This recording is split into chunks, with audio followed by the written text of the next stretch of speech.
Good morning class 11th accountancy. बेटे, in last few lectures हमने chapter number 3 को theoretically finish किया है।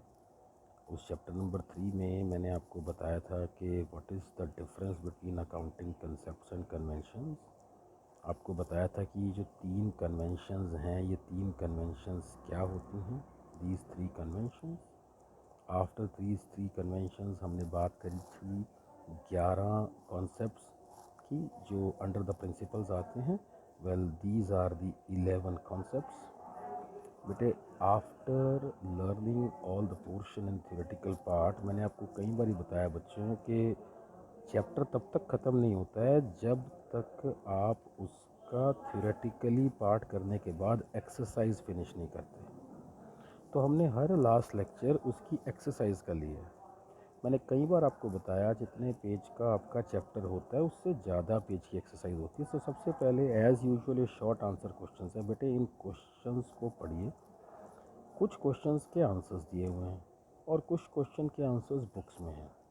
आपने इनको कॉपी में नहीं लिखना, आपने सिर्फ ये देखना है कि ये क्वेश्चंस आपकी जूरिस्डिक्शन में आते हैं, यानी कि आपने इसको पढ़ लिया है, आपने इसको कवर कर लिया है, लर्न कर लिया है या कर लोगे, ये भी जूरिस्डिक्शन का ही पार्ट है, पर आपको इसका पता ही नहीं है, ऐसा ना हो। अब आप नीचे देखिए बेटे, इसके बाद ये वेरी शॉर्ट आंसर क्वेश्चंस हैं। ये तो बहुत ही एक इम्पॉर्टेंट चीज़ है। मैं आपको इसमें एक नई चीज़ बताता हूँ। ये देखिए, बिजनेस एंटिटी कॉन्सेप्ट है, गोइंग कंसर्न कॉन्सेप्ट है, कॉस्ट कॉन्सेप्ट है, मैचिंग कॉन्सेप्ट है। नीचे ना यहाँ पर कुछ एग्जाम्पल्स भी दे रखे हैं। फॉर एग्जांपल यहाँ पर ये एक्रूअल कॉन्सेप्ट है, फुल डिस्क्लोजर है, कॉन्सेप्ट ऑफ कंसिस्टेंसी है। ये डिफरेंट कॉन्सेप्ट्स आपको यहाँ दिए हुए हैं। आपसे अगर थ्योरेटिकली पार्ट उन पैराग्राफिक फॉर्म में नहीं होता तो यहाँ से शॉर्टकट से लर्न कर लो। फॉर एग्जांपल, ये फुल डिस्क्लोजर का कन्वेंशन है, ये प्रूडेंस का कन्वेंशन है, ये हिस्टोरिक कॉस्ट की लिमिटेशन है, ये convention of producers, convention of materiality, सब कुछ यहाँ शॉर्टकट में दिया हुआ है। मार्क कर लीजिए। एक आधा कॉन्सेप्ट अगर शॉर्टकट में नहीं है तो थ्योरेटिकली चाहे वहाँ से लर्न कर लीजिए, बाकी सब यहाँ से वैलिड है करना। देखिए, इसके अंदर वेरी मच क्लियर एक एग्जाम्पल फॉर्म में भी आपको दे रखा है। तो this is very much basically fruitful for you as shortcuts are available. बच्चों, उसके बाद ये ऑब्जेक्टिव टाइप क्वेश्चंस हैं, फिल अप द ब्लैंक्स। इस कल्चर से आप बहुत ज़्यादा फेमिलियर हैं, कैसे फिल अप द ब्लैंक्स करने। देखिए, मान लो ये आंसर्स आपको दे रखे हैं, प्लीज़ इन आंसर्स को देखना नहीं है, इन आंसर्स को टेपना नहीं है, सिर्फ एक फिलिंग द ब्लैंक के अकॉर्डिंग।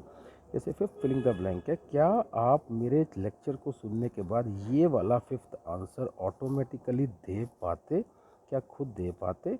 मुझे ये एनालाइज करवाना है। The same is the case बेटे, यहाँ पर ट्रू एंड फॉल्स है। वही मैं आपको यहाँ बताना चाह रहा हूँ। Some question, some of the points are true, some of the false. आप इसके आगे ट्रू फॉल्स मत लिख लीजिए ना कि ये ट्रू है फॉल्स है, ऐसे नहीं लिखना है। आपने देखना है कि आपने क्वेश्चन पढ़ा, क्वेश्चन को पढ़ने के बाद आपको खुद ब खुद ये पता है कि ये ट्रू या फॉल्स है, उसके बाद आप उसको यहाँ से मैच करिए। You have to test yourself rather than को copy paste.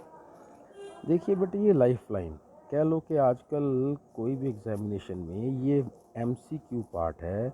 Well, multiple choice questions. Culture बच्चों बिल्कुल सेम है, कल्चर बिल्कुल सेम है। नीचे इसके आंसर्स दे रखे हैं, आपने सबसे पहले कोई आंसर्स मार्क कर लिए। फॉर एग्जांपल, इसका ये कर लिया, इसका ये कर लिया। इसके बाद आपने मैच करके देखना है कि ये आंसर्स आपने जो मार्क करे हैं वो आपके एक्चुअल आंसर्स यहाँ से मैच करते हैं कि नहीं करते। अगर आप ये एक्सरसाइज ऑटोमेटिकली या इंडिपेंडेंटली कर सकते हैं, यू आर द विनर। ये सब करने के बाद आपको चैप्टर की थॉरो नॉलेज हो जाती है। जब आपको चैप्टर की थॉरो नॉलेज हो जाती है बेटे, तब आप इस particular thinking, high order thinking skills के कैपेबल हो जाते हो। For example, what is gap, ये मैंने आपको बताया था, जनरल अकाउंटिंग एक्सेप्टेड प्रिंसिपल्स हैं। और उसके बाद कुछ आपको यहाँ पर केस स्टडीज़ दे रखी हैं। कहता है, proprietor of a business is treated as creditor to the extent of his capital under which concept. Proprietor का बिजनेस में ट्रीट एज क्रेडिटर। एक प्रोप्राइटर भी बिजनेस का देनदार है, ठीक है ना, सॉरी लेनदार है, वो क्रेडिटर है। आप इसके अकॉर्डिंग किस लिए? क्योंकि बिजनेस एंटिटी कॉन्सेप्ट में वो बताता है कि it's having a separate entity.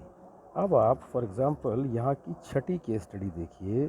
Chhathi case study में वो आपको क्या कहता है, which accounting principle states that all anticipated losses should be recorded but all anticipated profit should be ignore. ये तो एक डेफिनेशन दे रखा है प्रूडेंस का है, जिसका है फॉर एग्जांपल आपको प्रूडेंस का डेफिनेशन लगता तो you answer it like this. लेकिन ऐसा नहीं है कि आप नीचे गए और यहाँ से प्रूडेंस देख के मार्क कर लिया। नो नो नो, आपने इसको मैचअप करना है। This will be only when you will be basically comfortable with the chapter. बेटे ये पूरा करने के बाद आप ये मान सकते हैं कि आपका ये चैप्टर नंबर 3 फिनिश है। मैं ये चाहूँगा अगले कुछ दिनों में आप चैप्टर 1 2 3 रिवाइज करिए। Undoubtedly I will start with chapter number 4, लेकिन एक बार आप 1 2 3 को दोबारा से ब्रीफ अप करिए। Yes, we will continue with the next portion too. Good bye.